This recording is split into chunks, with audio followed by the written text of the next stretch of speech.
Good evening from the Lincoln Theater on the campus of the University of Hartford. I'm Walter Smith-Randolph, Connecticut Public's investigative editor. Welcome to Connecticut Votes 22.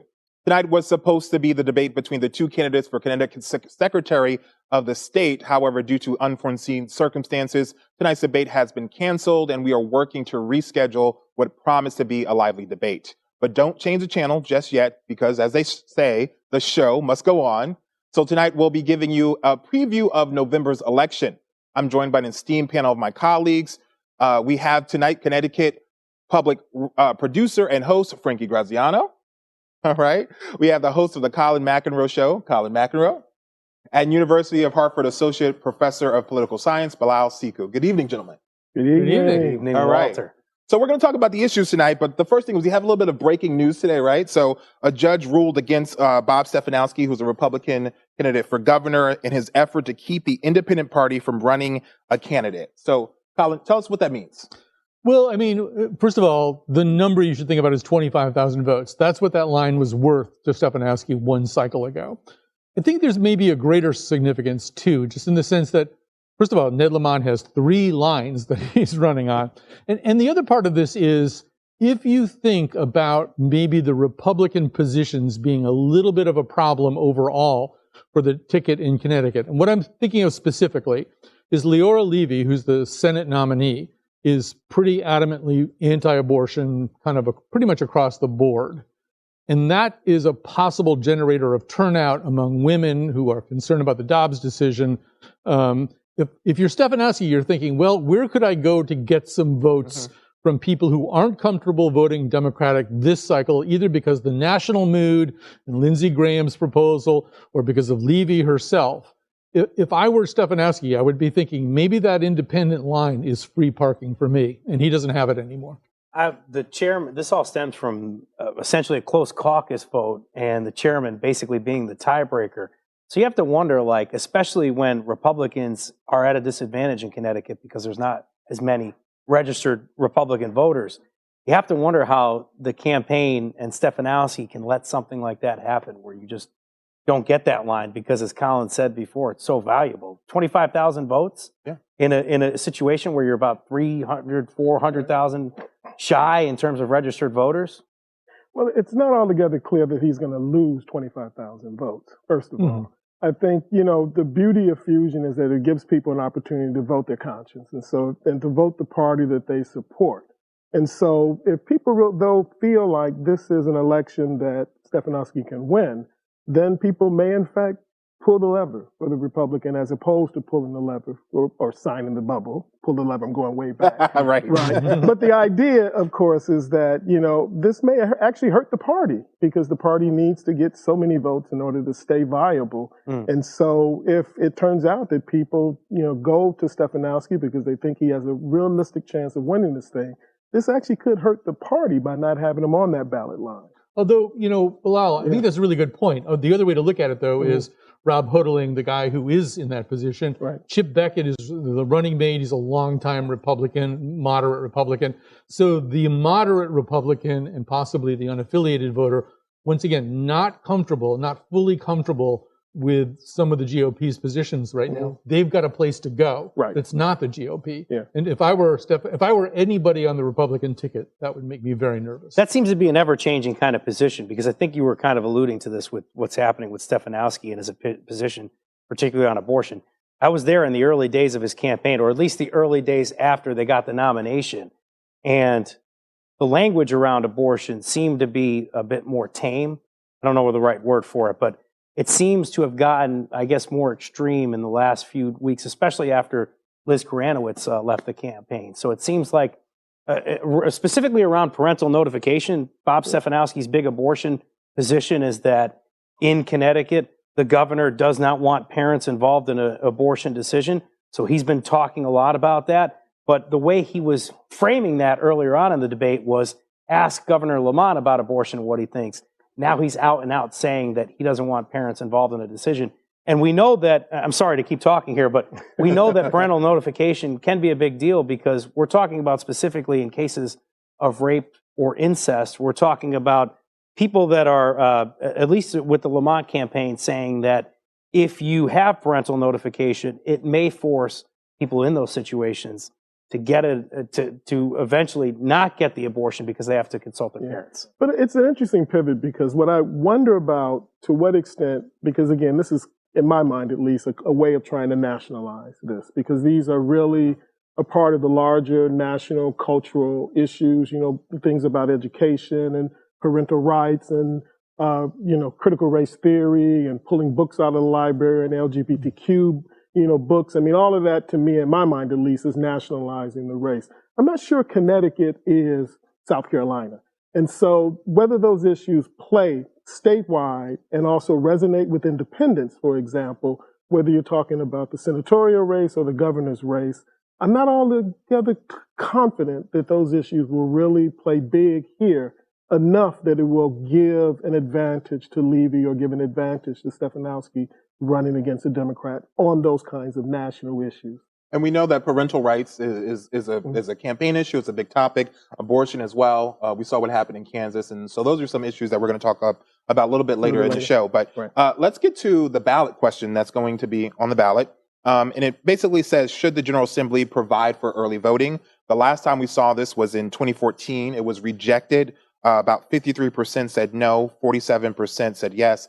We were talking before the show. I know that last time in 2014, it was complicated. Now it's like 7 words, but back then it was like, you said it was complicated wasn't the right word, right? It doesn't really capture just how bad the wording was on that. There are other words I'd use, but we're on television. Yeah, exactly. So we're talking about early voting. So how do we think that's going to fare? What do we think? You want to start? I'll start. Sure. I think it's going to win this year. Another hat that I wear, unlike the hat Colin is wearing tonight, I'm also chair of the board for Common Cause in Connecticut. And this is an issue we've been working on for a number of years. And, our hope is that this is the year that we will get this done and move Connecticut into a place where we will not be one of the only 4 states in the country that doesn't allow some kind of early voting. As we know, part of the problem, of course, is that we need to change our Constitution in order to be able to do things like early voting, no excuse absentee, ballot voting, for example. And so I feel like there are a lot of folks who are involved. Common Cause has a PAC we've created to work on this issue. The Secretary of State has a PAC. The ACLU, I think I just read the other day, has a PAC to work on this issue. So a lot of people out in the good government sort of space are working on this, and I think this is a year. But I got to jump in, because one thing I saw here that was like more encompassing of like the whole issue, I saw it on Twitter. I think it was Daniela Altamari that tweeted this out about you. You had said that, You had talked about, not a bad thing, but no, you were saying that that access to the vote in Connecticut, especially for early voting, obviously is worse than Georgia. We lag behind. That was like big for me to see that. Absolutely. And, another way of thinking about that is that states, for example, that were under the Voting Rights Act that was passed in 1965, who had to do things to improve access, they jumped out on those issues, in part because they had to. But it's really interesting that Connecticut, blue state, liberal state, as we talk about, lags behind other states. And the way this process may work out, the land of steady habits may in fact be the last state that actually gets early voting, but we're going to get it this year, I think. Yeah, we don't like to do change. It should be a pretty easy issue. Yeah. Would you like voting to be more convenient? Would you like election day to be a less pressure-filled event? And the lessons of recent history are also that it's better if some of this stuff gets done early. We had 2010 where a judge had to keep Bridgeport open for an extra hour or something because things were such a mess down there. In 2014, the governor and the Secretary of State showed up at the Hartford Seminary to vote, and there were no voter rolls. They couldn't vote in the morning. Wow. So the more that you can sort of take some of the log jam out of voting on election day, and you just make it easier for people. So the only way that you counteract that, if you're on the con side, which is going to be mostly the Republican side, is you're going to discredit it. You're going to suggest that it will leave the state open to more chicanery, to more fraudulent behavior, that something about this is not trustworthy. I mean, I think that's a tougher and tougher case to make as we get to be a smaller and smaller minority of states not having this. There doesn't seem to be to me, it doesn't seem like there's any organized effort against it. I haven't seen any commercials. I haven't seen any materials coming to my mailbox or anything like that, you know? I just did a story on this, on early voting, and I got the opinion, rather, of the two individuals that are running to be the top election official in Connecticut, Dominic Rapini and Stephanie Thomas. And Dominic Rapini says he's against early voting, obviously, but he says he's against it because he thinks it would cost too much to implement it. So there's a reason, at least, that somebody might be against it. Stephanie Thomas says that she doesn't think that early voting disenfranchises voters, but she does think it disadvantages voters, because a lot of people will say that if you don't have early voting, it's voter suppression. But one thing to look at going forward, you have the constitutional amendment that very likely can pass, but then you have to implement it, right? So, like, this is going to be a big thing next session if it does pass. Lawmakers are going to be talking about this, because one big question is going to be, you have early voting now, okay, do the ballots go to the town clerk for you to apply to get them, or can you get them sent to your house? And that'll be something that's talked about next year. All right, next thing, races to watch. So let's go one by one. Frankie, what race are you watching? Oh man, there's going to be a few interesting races, but I'm lucky enough. I guess I got the 5th district debate, and I think you guys will talk about that. But so let me pivot then to US 2, which is Mike France and Joe Courtney. Look, I don't know if some of these races are going to be as close as people think they are, but there are some outposts in what's called the 2nd district in Connecticut that are pretty red, killingly, we all know, because of what's happened with mascots and education and things like that. Mental health, yes. Yep. It started with a mascot issue, and then it blew up after that. But so there's an opportunity for Mike France to take advantage in that area. Also, Mike France is a former naval officer. Those are going to be big things when you're talking about shipbuilding. He used to be a shipbuilder, or at least supervise the effort for the Navy in Groton. So I think that's going to be something he can go back and forth with on Courtney.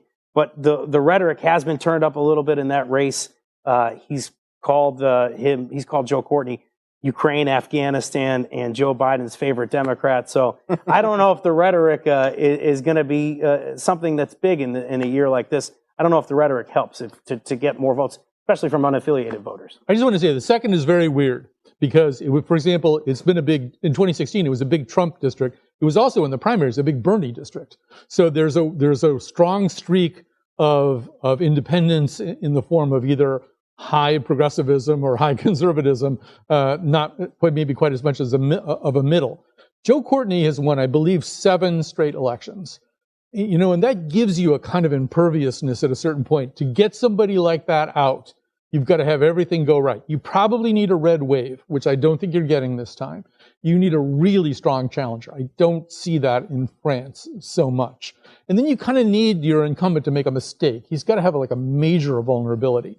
I don't see Courtney. An October surprise. Yeah. Well, even now, though, I don't see Courtney. I mean, he's pretty well known at this point. There aren't a lot of big question marks about him. I think that's a very tough race for Courtney to lose. Yeah. Colin, what are you watching? Good. Yeah. The 5th. I mean, the 5th is, typically it's the tippiest district here in Connecticut for people who kind of can't picture it. It's sort of picture, I don't know, Route 8 or the Naugatuck River, and it's kind of right around there, and it's stuff to the west.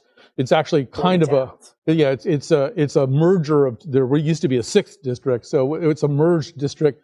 It's hyper competitive. It is the most competitive of the districts, and it also has the newest incumbents. Johanna Hayes is the person who has the least time in office. George Logan also is a little bit more of a familiar challenger. He's got a little bit more name recognition. He's been around a little bit more. Usually they have somebody running there that you've never heard of.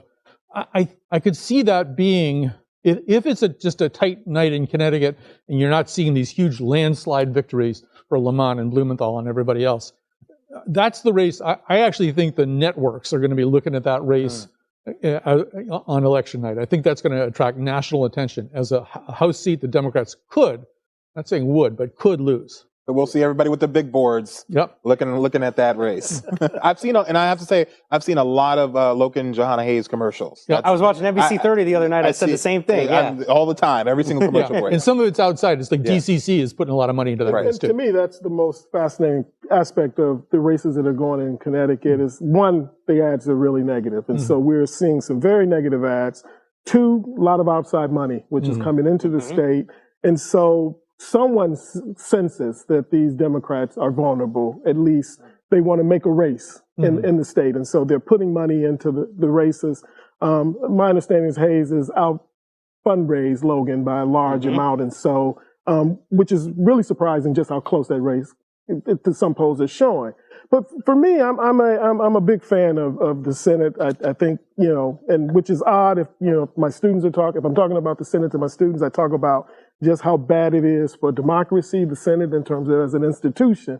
But to me, it's going to be a fascinating race this year because I think this is the one race where I think we will see the Republican talk about issues that really aren't necessarily about Connecticut, but try to bring in these national issues. And so these issues around culture, these issues around immigration, these issues around, I think for her, the belief is that those are things that may excite people to come out. I'm not sure that's going to happen, but I think that race to me is the most fascinating one because I pay most attention to national politics. And I think this is the one which will capture the interest at a national level. Donald Trump has made the endorsement in the state. And so, you know, for her campaign, I think she's going to go with that. I wouldn't be surprised if Trump makes a visit to the state to campaign for her. And so to me, that's the one that's really interesting. And the last thing I'll say is I actually think turnout may be higher than we expect. We've been trending since 2006 for increased turnout. Lots of people are showing up at the polls. And I think that trend will continue. Will we hit presidential levels? No. But certainly there is a real opportunity that we'll do better than we did 4 years ago this time around. You want to go on just that? one more thing I just want to say about the 5th district. You want to go on that? I do. You go. Then. Okay. Well, yeah. I'll jump in and later. I'd be interested to hear you on 30 this. seconds. You got it. Go, Colin. I'd be interested to hear you on this too. Yeah. I think one of the problems we're seeing here, though, and it's a problem that is borne right now more by the Republican Party than by the Democrats, these summer primaries are not good. Oh. And so you've got a situation here and where Levy got, I think, 47,000 votes to win the nomination. Blumenthal, her opponent, got 1 million plus votes in the last election. So 47,000 votes. And really, you probably were squeezing out Themis Claridis, her opponent, who has more of a centrist Republican, probably has a better chance of putting some heat on Blumenthal. And it also, and this is what I really want to hear the Common Cause guy talk about, is the Republicans have flirted, particularly when Tom DeMore was their chairman, with the idea of an open primary. And, you know, back to Frankie's numbers, it's 460,000 Republicans, 900 and something thousand unaffiliated voters, and 800,000 or so Democrats. So if you're the Republicans, why don't you want to have the unaffiliated voters participate in your primaries so you get a candidate who can get some of those votes? Now, the answer is because they won't pick the red meat Republican. That's the one that they like, and they don't even mind going down in flames with a candidate who's not as viable in the general as somebody else. But I want to hear what you think about open primaries. Well, I like open primaries, but I don't think it's going to happen in Connecticut. And I think what the parties want is control over that process. But this time around, what we saw is that party-endorsed candidates, and it's not just Connecticut, but this is a national phenomenon. That base that turns out for primaries swings either so far to the right or so far to the left that the party is losing control in some races with that. I mean, but they win most of the time. But they've lost control in some key races. And especially for the Republicans nationally, they have some candidates who are much more extreme than the mainstream of the party would like. Mitch McConnell has said, look, we got bad candidates and we're going to lose. We're not going to win the Senate. And the House is now looking like a question mark as well in terms of being able to hold on to it. But I think, you know, the idea of open primaries, for me, I endorse it. I'm not making a Common Cause call on this, but it's something that I endorse in that sense. Frankie? Yeah, just really quickly, and I appreciate the honesty there. Now I know a little bit more about the situation. But just back to the 5th District, what was interesting to me is that when you're talking about money nationally from the Democrats, there's this ad out there that paints George Logan as this anti-abortion Democrat, right? Yeah. And Jahana Hayes, in her interviews, has stayed away from that and said, look, I'm talking about issues and what's happening in the race. And that's not my ad. It's a DNCC ad. But I want to kind of get the spoiler alert. I want to kind of get to the bottom of that when we have the 5th District debate, because that's going to be interesting if Jahana Hayes ever steps out to talk about that kind of issue, or if Logan ever actually posits and talks about abortion in that light. Right. Well, he has spoken back about that and clarified his position. But this is the oldest trick in the book, right? I mean, you don't run this. He's not the most anti-abortion candidate, though, is what I'm trying to say. Yeah, right. No, yeah, he's not. He's not at all. Right. But this is the oldest trick in the book. You don't run that campaign ad. You get somebody else to run the campaign ad. And say, I don't know, I can't control these people. Now they know what questions come in, so we kind of spoiled it. But Got to get it on the record, though. Gentlemen, let's talk about some polls. And before we start talking about polls, I know that I was given a warning by Frankie that, Colin, you got some thoughts on polls before we get into polls? No. I want to take your question. Okay, all right. So Emerson College, a poll shows that Blumenthal is 13 percentage points ahead of Leora Levy. And then we also have a Emerson College poll with The Hill and WTNH. It says Lamont is at 48.5%, Stefanowski is at 38%, and 9% undecided. What do we think about that? I mean, first of all, the 13-point thing, it sounds like kind of a big lead. For Blumenthal, it really isn't. I mean, Blumenthal won, for example, 2-1 in this last election cycle. And that should be a little bit of a hint that we're probably not going to see landslides this time. We're probably not going to see, massive defeats of Republicans, massive victory margins for Democrats. I think those polls, those two polling numbers, they feel pretty much right. I think they also line up. You like the Emerson poll. But there's other polls that you don't there are some much credence to. Terrible polls out there. But I mean, Emerson and Quinnipiac, those are the two polls we rely on typically in the state. I don't know where Quinnipiac is right now. I mean, why aren't they polling? But I just saw one out of Georgia. I think they were looking at the Georgia race. Yeah. But they're based here. Yeah. Do one. Do one here. But those are good. Those are both really good polls. And I think the gubernatorial one is probably about right. My understanding had been but prior to the poll, that Stefanowski's internals were showing him in a double-digit deficit too. So I think that's probably about right. The interesting thing about the Emerson one for me was the issues one. I think you alluded to this, but and you have to see.